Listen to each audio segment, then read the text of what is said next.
Now I'm Kamali, taking you through some of the things people are talking about and some of the stuff they're sharing around the world on NewsFeed today. The politics of the Middle East between Palestine and Israel playing out in the United States. When art imitates life, why Netflix is under pressure for some of its footage in its hit film. Old models, new tricks as fashion wakes up to the over 50 market. And selfie time in museums and galleries the world over.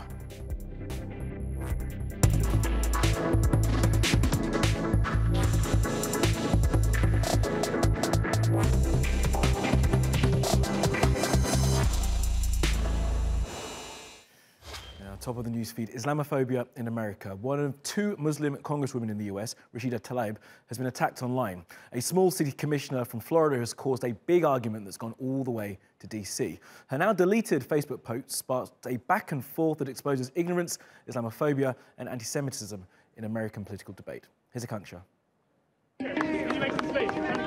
US Congresswoman Rashida Tlaib has been targeted by a local official in Florida in what many believe is an Islamophobic rant.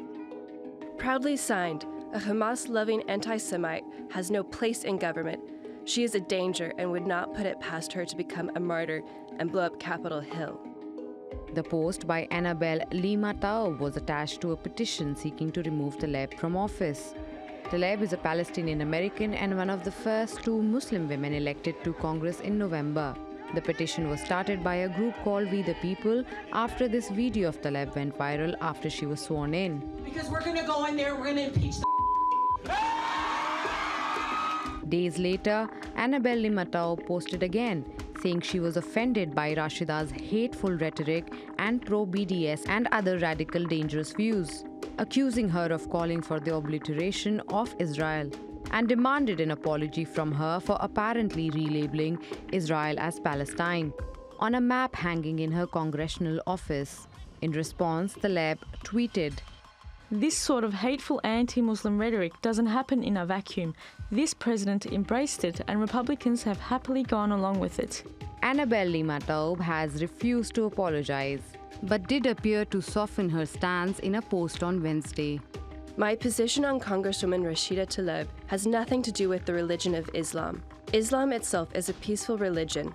However, it has been hijacked by radicals who use Islam as a shield to justify and commit terror across the globe.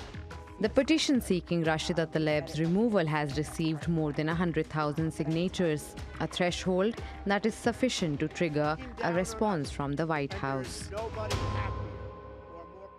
Okay, let's take a look at some of the other things that have caught our eye on social media. Now, Netflix has admitted that it used footage from a real-life disaster in its hit film Bird Box. Now, the film is, and spoiler alert, sorry, about a coming apocalypse, and they used footage from a very real disaster that happened in Canada in 2013. The Lac Megantic explosion killed more than 40 people when an unmanned runaway train carrying oil derailed. Now, Netflix say they will not remove the footage from their film. Wish I could be part of that world. What would I do? Well, this is Rachel Zegler and one of her many great YouTube videos that have landed her a part in Steven Spielberg's new West Side Story. And I'm sorry if you are listening and wondering what the song she's singing is, but it's Part of Your World from The Little Mermaid. They understand that they don't reprimand their daughters. Bright young women, sick of swimming, ready to stand.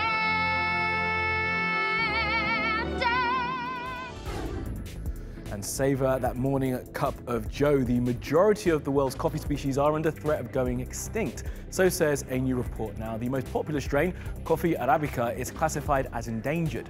Now, new research suggests it will be badly affected by climate change in the decades to come. And hashtag Save Me is trending all around the world because of BTS and their new digital comic book series. Now, we had a flick through the first few editions this morning, and it's not exactly laugh a minute, but maybe that is the point. Now, there are 3 comics for fans to cry all over now, and a new one will be coming every week until April.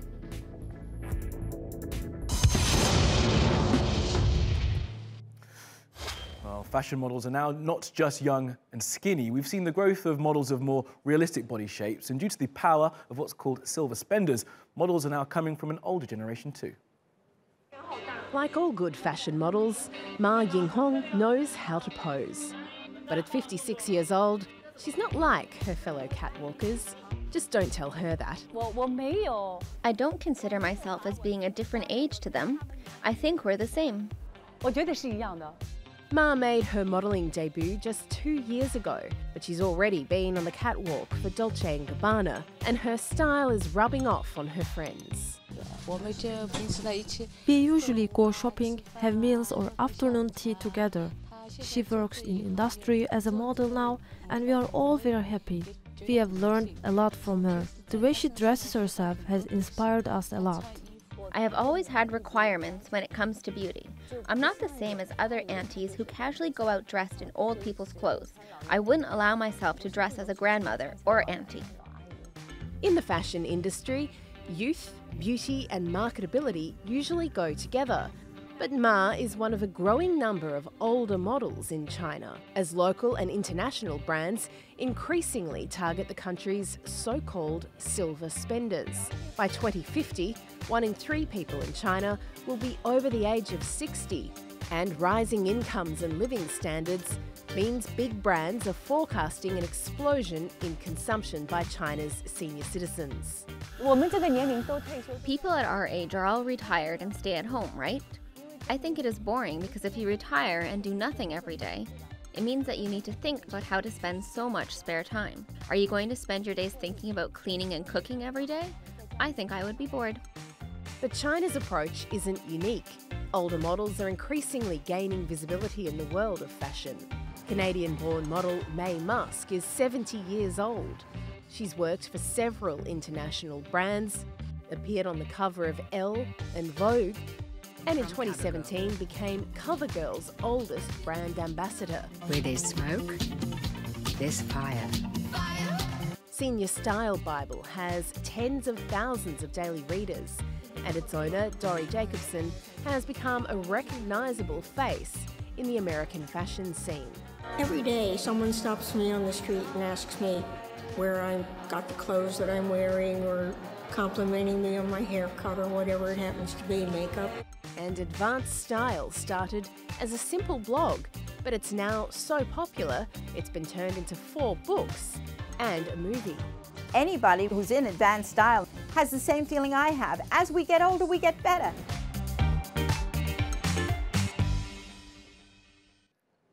Well, the world's largest religious festival is starting in India, and this year's Kumbh Mela is going to be even bigger than normal. Now, it's a Hindu festival, and there is an election coming in India in the summer. And in the world's biggest democracy, religion and politics mix, but not well.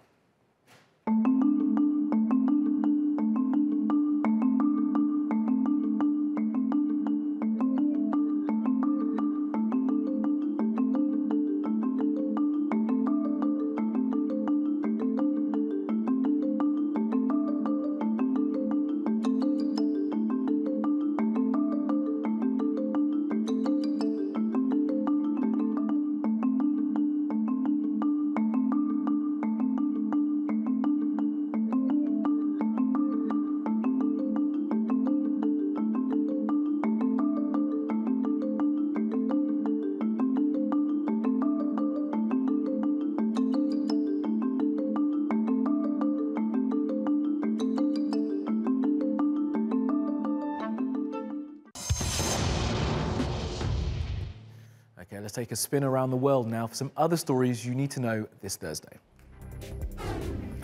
Now, singer Rihanna is suing her father, Ronald Fenty. He started a company called Fenty Entertainment in 2017, not long after Riri trademarked Fenty, which is her legal surname and her makeup and fashion line name. Now, apparently her dad and his business partner have been touting their entertainment firm around the world, trying to make money off the name, even though Rihanna is not involved, and they've been asked to cease and desist by her lawyers. Now, Riri is looking for $75 million in damages. I thought my family politics were bad. And sticking with interesting lawsuits in the entertainment biz, how about this one? The Pinkertons, a detective agency that was set up in the 1850s in the US, are suing the makers of Red Dead Redemption 2 for infringement of trademark because characters called Pinkertons are featured in the game. Now, the Pinkertons no longer roam the Wild West looking for bad guys, of course. They are a subsidiary of a security firm called Securitas AB. Rockstar Games, who make Red Dead, say their use of the Pinkertons is in line with their First Amendment principles that protect expressive works and that the game is an accurate historical portrayal of 19th century America. The Pinkertons want compensation and some cut of Rockstar royalties. Feels like a good old-fashioned shakedown to me. The World Health Organization has released its top 10 health threats for 2019, and the things you'd expect are in there, like HIV and dengue fever, but a new one has made the list. It's called vaccine hesitancy. That's when parents refuse to get their children immunized, often because of rumor that the vaccine will make them sick, rumors that often begin in the media. Now, the WHO say this vaccine hesitancy could lead to 3 million unnecessary deaths this year. Sunrise, sunset. Just as we were getting used to the idea that China's on the verge of growing stuff on the far side of the moon, they announced the cotton plants they've sent up there have died. Sadly, may they rest in peace. Turns out the lunar lander they were set to go into sleep mode during the moon's nighttime. Now, nighttime on the moon lasts for 2 weeks and the temperature falls to minus 170 degrees centigrade. Shifting liquid iron beneath the Earth's surface is causing what's regarded as magnetic north to move. It's been moving approximately 50 kilometers a year since about 1980. Now, it used to be off the north coast of Canada, then it moved to the middle of the Arctic Ocean, and now it's on its way towards Russia. The Americans want to update its location, but work on that has been delayed because their government shut down. And it is hot AF in Australia right now, so much so that the 15 hottest temperatures on the planet were recorded there yesterday. The hottest was in Tarcoola in South Australia. That got 49.1 degrees, a record for that particular place. Now, it is summer in Australia, but as with many places around the world, the trend is for higher temperatures in hot places more often as the globe warms due to humans' reliance on burning of fossil fuels and our destruction of nature. And on the other side of the temperature scale, video of this spinning ice disk in the Presumpscot River in the city of Westbrook in Maine has gone viral because, well, look at it, it's amazing. But how is it formed, I hear you asking? Well, according to a meteorologist quoted online, it was formed because the river has different depths. The right side isn't frozen and flows faster, whereas the left, where the ice started to form, is shallower. So it created a disk that completely changed around the current of the entire river.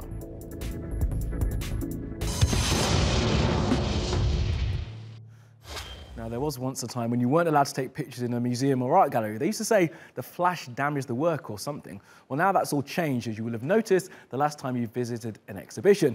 And a couple of days ago was the official day for people to be annoying in galleries. Here's a good excuse to smile and say cheese. January 16 was Museum Selfie Day, encouraging people to visit museums and snap a selfie while learning about history.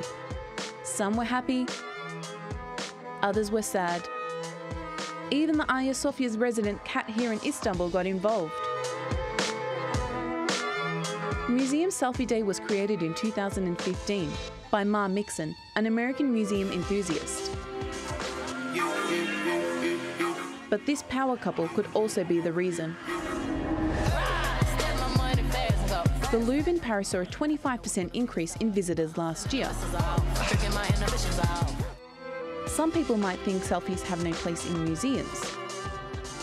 But when you think about it, artists have been painting pictures of themselves for centuries. So a selfie isn't any different, right?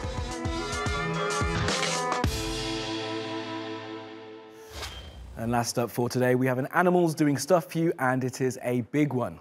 Now, this thing is known as Deep Blue. There it is there off the bow of that boat. It was spotted off Oahu in Hawaii, and apparently it's the biggest great white that's ever been filmed. It was last filmed near Guadalupe Island in Mexico in 1999, so scientists are surprised to see that it's made the 2,500-mile journey out towards the Pacific to Hawaii. Now, it was feeding on the carcass of a sperm whale and was obviously getting a good feed and got plenty of good snaps of it for the divers. That's all from the NewsFeed team. Reach out to me with your comments, questions, complaints and suggestions. I'm at Kamali Melbourne. You'll find us 24/7 on Twitter and YouTube, and you can follow me on Instagram. Follow, subscribe and add. See you again soon.